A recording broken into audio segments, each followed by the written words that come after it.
顶个月，美国总统拜登和中国国家主席习近平有见面。即马有外国媒体报讲，有美国官员表示，伫两个人见面的时，中国有当面要求美国爱表态，发出声明支持中国和台湾和平统一的目标，而且嘛爱美国无支持台湾独立。也毋过尾啊，白宫是拒绝。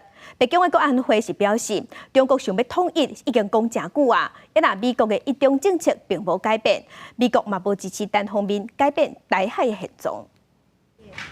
想起顶个月，美国总统拜登甲中国国家主席习近平会面，最近外国媒体报道，官员透露，习近平表明北京会统一台湾，也毋过时间无确定。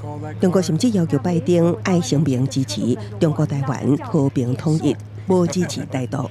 也毋过，互北京拒绝。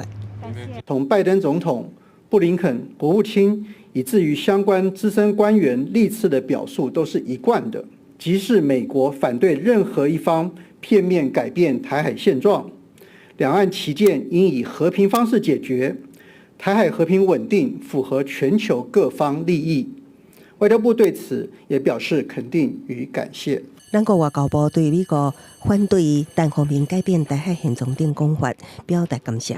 那北京国安会战略沟通协调官科比也回应，中国想要统一台湾，并不是新鲜的代志。美国一中政策无变，无支持单方面改变台海现状。伫美国国务院的年终记者会上，国务卿布林肯也关切台海的和平稳定。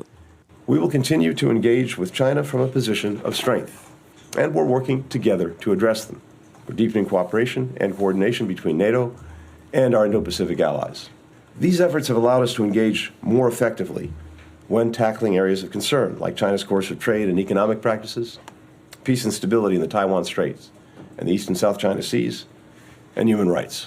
伫这个同时，美国共和党参议员格莱姆也表态，会甲共和民主两党议员起出地价型的入侵战争制裁措施。那中国想要侵略台湾，将会实施制裁，佮创造国防补给量能，供应予台湾。记者综合报道。